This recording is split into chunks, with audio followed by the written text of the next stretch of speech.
There's a mistake. Moonlight, you guys won Best Picture. You like me right now. You like me. Ever since I was a little kid, I wanted this. Mom, I just want an Oscar. I'm Connor Wold, and welcome to a brand new series, the Ultimate Oscar Showdown. We've just had the Oscars in terms of the Predicting the Old Oscar Countdown series, the 7th season in a row now.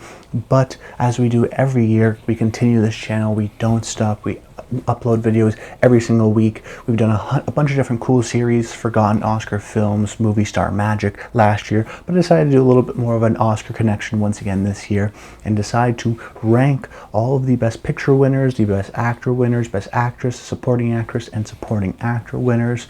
So essentially how the show is going to work is there's going to be 5 main series. The first one is going to be Best Picture, in which I'll go decade by decade from the 2010s all the way to 1940s, ranking my favorite Best Picture winners from that 10 group of the decade, S tier being the best, and then A, B, C, D being the worst. Not a total failure, but most of the time just maybe not my personal preference. For the most part, we're going to be talking about just the movies itself. Sometimes it would be easy to say, oh, I don't like, say, The King's Speech because it beat out The Social Network. We're going to try not to hold too much of a grudge against those sort of movies and just try to judge the movies based on their own merit and my personal opinion. Of course, you can't ignore certain historical values and things that influence your opinions, but for the most part, we're just going to be talking about the movies. So we start off with Best Picture from 2010s here to the 1940s. Then we started a new series, the Best Actor series, in which we're cutting down the timeline. So we're going to go from the 2010s all the way to the 70s, and then restart again for Best Actress, and so on and so forth. So you'll catch along as we follow along. So if you like the idea, if you like this video, please do subscribe to the channel so you don't miss those videos. And of course, I'd love to hear your thoughts in the comments down below. What are your rankings for the Best Picture winners, whether that be from 1 to 10 or my sort of S tier, A tier kind of a situation? I like that way just because then no movie is necessarily last or the worst. You can just say it's maybe just not one of my best. It's a tier below. But without further ado, let's go into it. The Best Picture winners from the decade, the 2010s. Starting off with the 2010 winner, The King's Speech. And I think for a lot of people, this is a movie that didn't necessarily have a great reputation for people because it lost out to The Social Network. And I think The Social Network is a better film. It probably would have been my winner that year, although that was a really tough year because he had Inception and True Grit. Great year. And I think a lot of people, because they liked all those movies, Toy Story 3, they go, what, The King's Speech? That's not the best. And then they sort of criticize it because of that. But that being said, regardless of whether or not The Social Network should have won or whatnot, I still think The King's Speech is a good movie. I think Tom Hooper's style of the really up-close, tight close-ups and handheld style works really well here in terms of getting into the mind of King George. I think the sort of witty banter between Colin Firth's King George and the speech therapist, Lionel, played by Jeffrey Rush, I thought they have a really great sort of witty banter. I think that because you have this central conceit of we need to give this speech by this time, there is a almost sports movie element to it where we get these montages where there's a sense of training and getting better and learning. I think it's a really entertaining device that they use and allows for the movie to feel almost like a sports movie in the sense of its sort of more rapid pace, and because of that sort of great dialogue between the two main actors there. I actually think probably Jeffrey Rush is my favorite part of that movie, but Colin Firth ended up winning the Oscar. So great relationships, great sort of pace, and actually I think a quite entertaining movie. It's maybe a little more frivolous and not as important as something like The Social Network, but in its own way also about mass communications too. So I thought that The King's Speech overall is a totally fine, pretty good, actually enjoyable, entertaining movie. May not be as good as the other nominees, but not as bad as a lot of people think. So I'm going to put it in the B tier. Okay, then 2011, The Artist.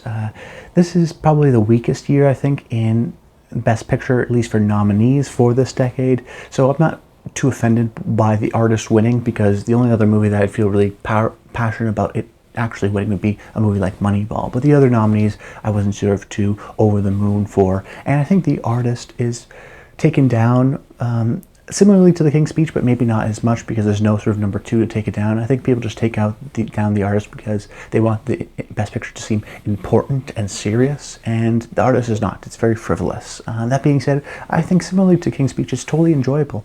I think it's sort of short runtime, mirrors, of course, a silent film, and I think for at least myself, the way to watch an original silent movie from the 20s and 30s, there's a certain way to watch it. You have to sort of trick your brain to saying, okay, there's no dialogue, you have to be really engaged and invested.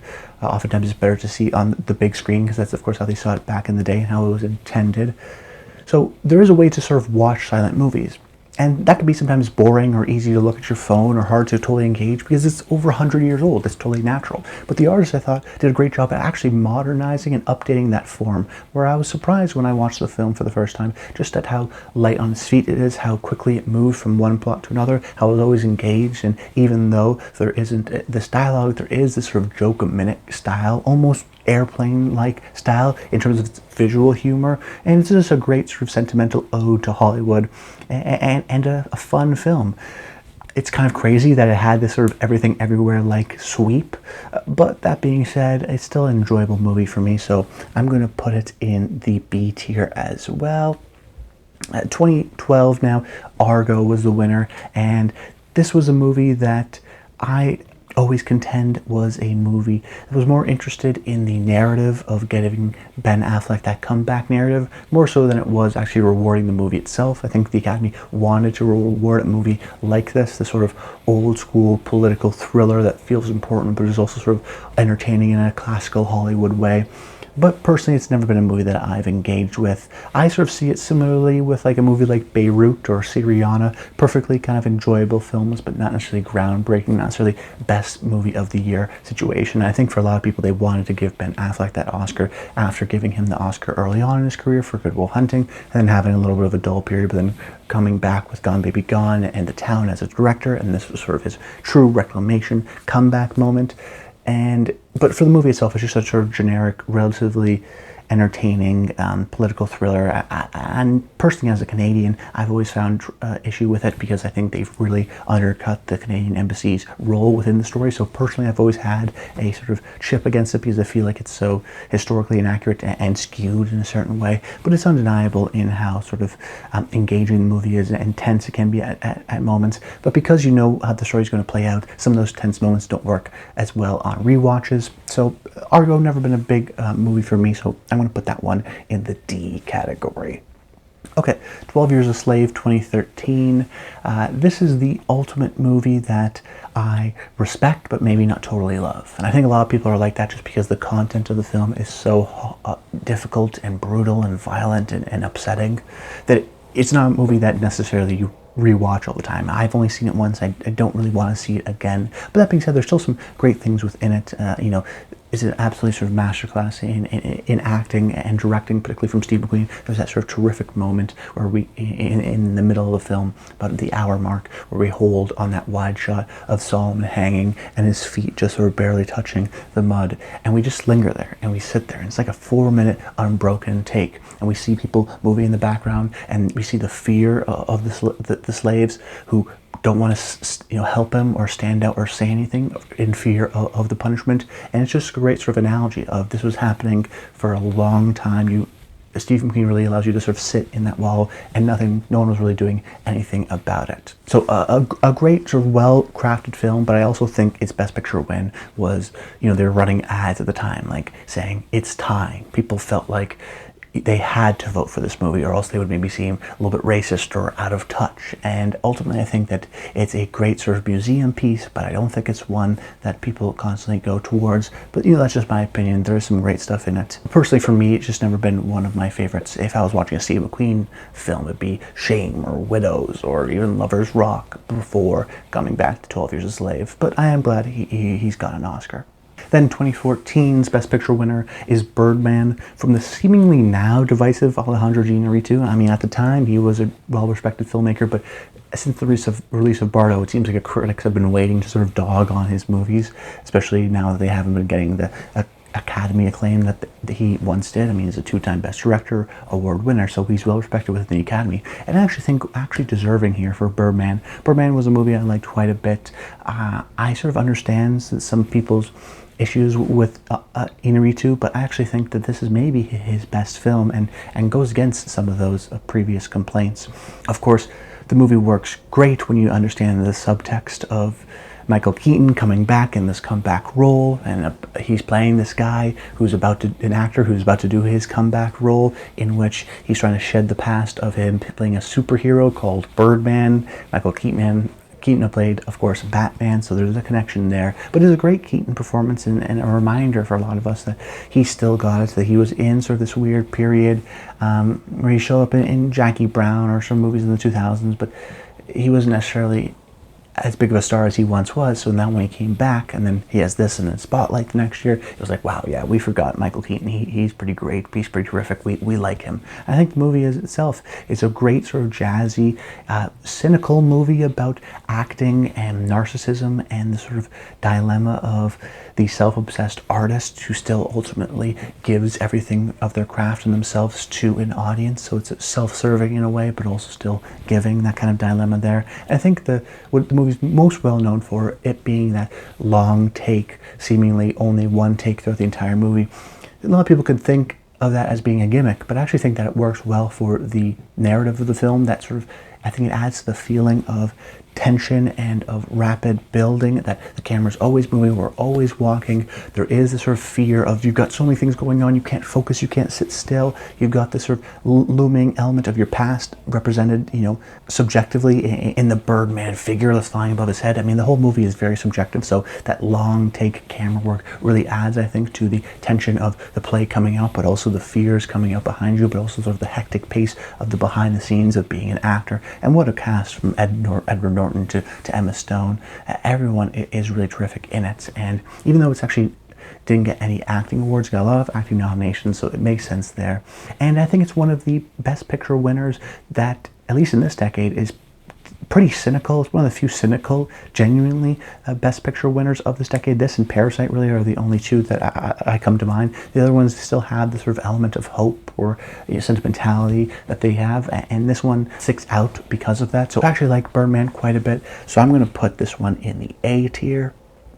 Spotlight here from 2015, maybe the most unpredictable Oscar year of the 2010s, because we had The Revenant winning DGA, The Big Short winning PGA, and Spotlight winning SAG. Although I'm glad Spotlight ended up winning, because it's an unlikely kind of a winner. If you look at this amongst the other winners, it feels more like a Banshees of Inisherin or a Moneyball, a sort of subtler, quieter film that doesn't get appreciated until later on, versus the sort of more obvious, bombastic kind of a movie, or the more technically showy movie like The Revenant maybe would have been a typical winner. But I'm glad that Spotlight won.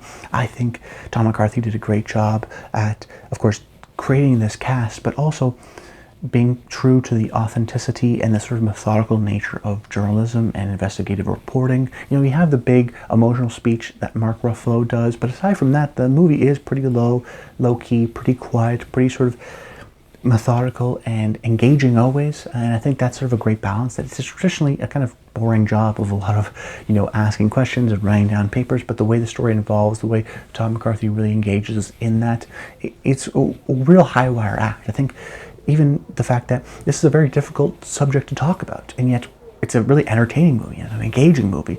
12 Years a Slave is a movie that has a difficult topic, but it's also difficult to watch. Spotlight is a difficult topic, but it's entertaining to watch. And I think that's a testament to what Tom McCarthy is able to do, to still make this an entertaining kind of journalism movie with the facts involving and the sort of corruption as it grows bigger and bigger, and all the sort of actors figuring that out.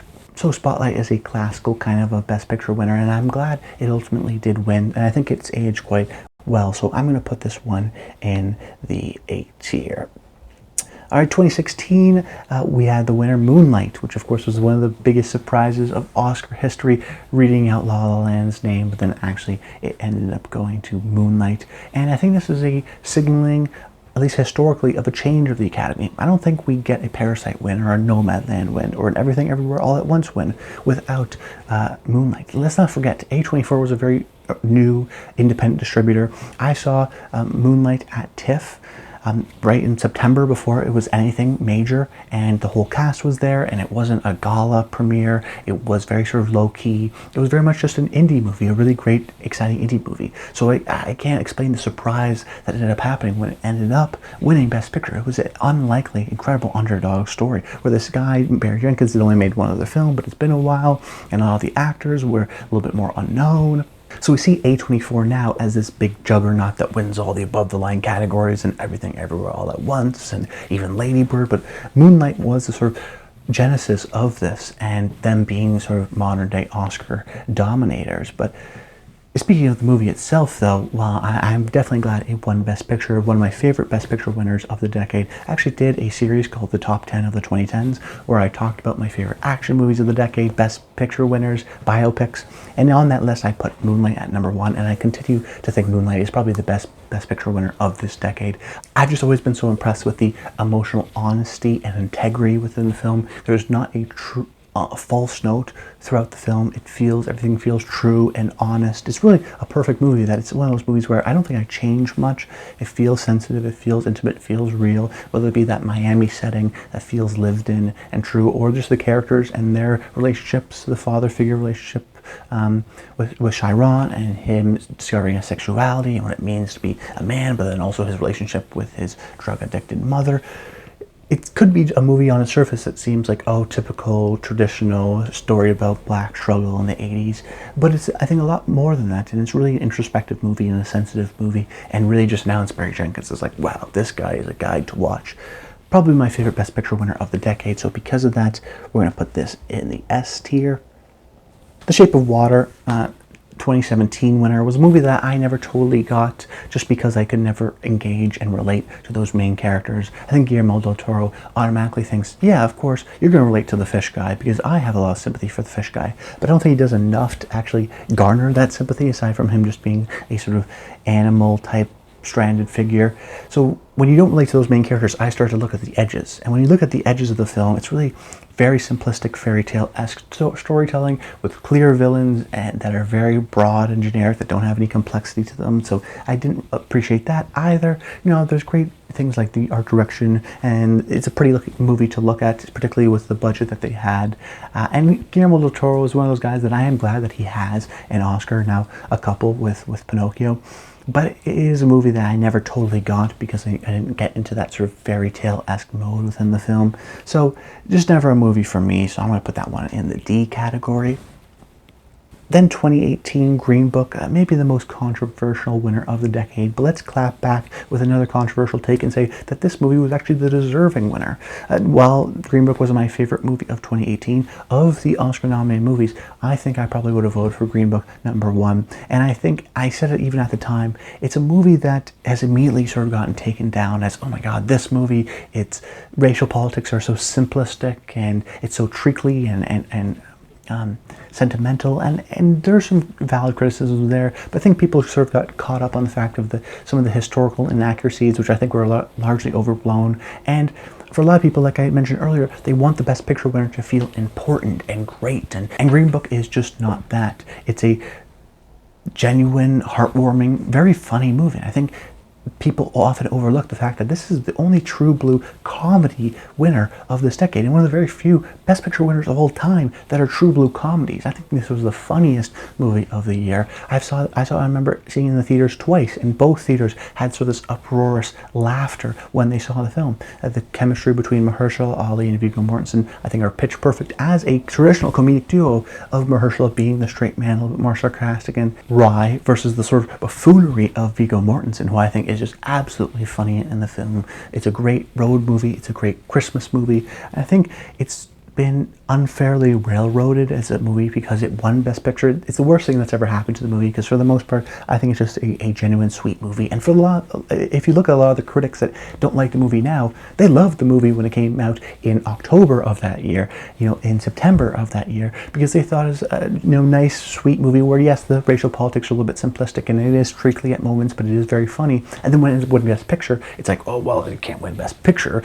There's something about it where, because it's not super important, people sort of want to take it down, but I think that's unfortunate because I think it's a really sweet, genuine, and kind of innocent movie in many ways. So I'm actually going to put Green Book in the A tier. And then finally, the 2019 winner, Parasite, another sort of big surprise winner, similarly to Moonlight. And I think a movie that we're going to be talking about 50 years from now, studying in film schools. I think it's an absolute masterclass in directing. Definitely one of my favorite movies of the Best Picture winners in this decade.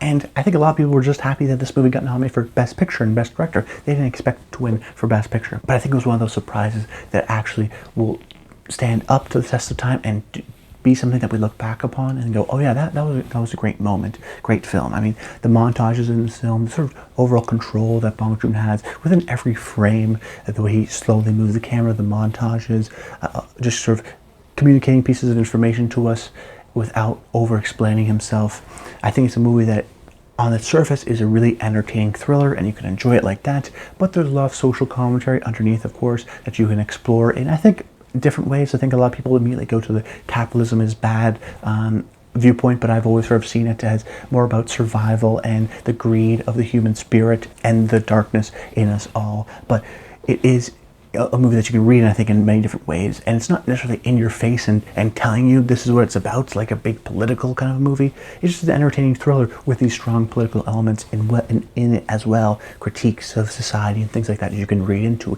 and take different interpretations of them. You see the production design, and you see certain lines of dialogue. It's a great movie to study in that way too. So I'm super glad that Parasite won Best Picture, and maybe would not have been my actual winner that year, because that was a great year with The Irishman and movies like that. So, but still a great film overall. I'm going to put that one in the S tier. So, good decade overall. I think this was the decade that I fell in love with the Oscars, so I have a bit of a personal connection to it, where this is really the decade I fell in love with the Oscars and campaigning and everything, which has led me to start the channel. So we have that to thank, and 2 S tiers I think will be a good, and 3 A tiers will be a good sort of overall report card. 2000s I think will be maybe a little bit less. That's next week, so stay tuned if you want to hear my thoughts on the 2000s Best Picture winner rankings. Some movies that maybe aren't as good, but hey, we get Gladiator and we get Lord of the Rings Return of the King. There's still some great stuff in there as well. But that's about it, guys. I hope you enjoyed the video, the first episode of the Ultimate Oscars Showdown. If you did, comment below, subscribe to the channel so you don't miss a video. But that's about it. Until next time, stay tuned.